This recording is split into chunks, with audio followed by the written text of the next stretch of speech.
Well, hello again, fight fans, and welcome to another edition of the Speed Bag. Today, a segment I like to call, This One's Worth Paying Attention To.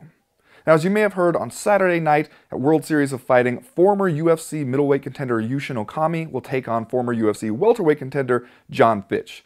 It's a fight that's kind of a title eliminator, according to WSOF officials. They say the winner of this one will probably take on Jake Shields for the vacant WSOF welterweight title. And that's why, according to WSOF matchmaker Ali Abdelaziz, this one is about legacy. It's about who will get to call himself some form of a champion now that he's on the backside of his career. And here you have a collection of guys who all got pretty close to the UFC title, but never quite got there. And, you could argue that, sure, maybe Abdelaziz is exaggerating what it means to be a WSOF champion. I mean, I'm not saying that belt means nothing. It's definitely one of the few organizations that matters, and being a champion there would matter.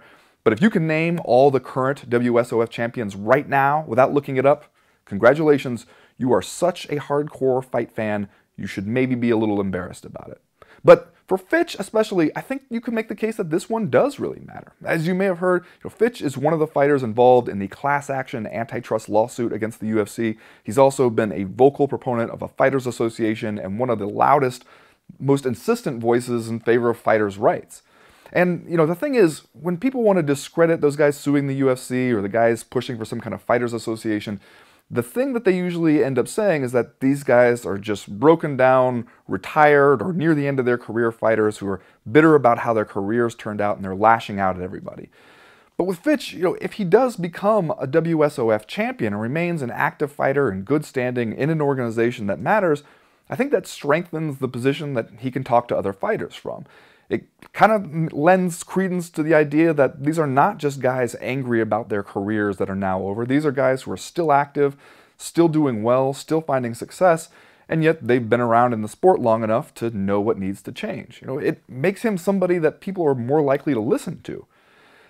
That's why I think that this fight does really matter, not only for John Fitch's personal legacy, but for what he's trying to accomplish outside the cage. If he loses, however, and if he can never call himself any sort of champion in an organization that matters, then it lends credence to those detractors. It makes it seem like, yeah, they are just bitter ex-fighters.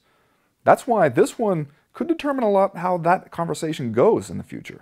This one is worth paying attention to.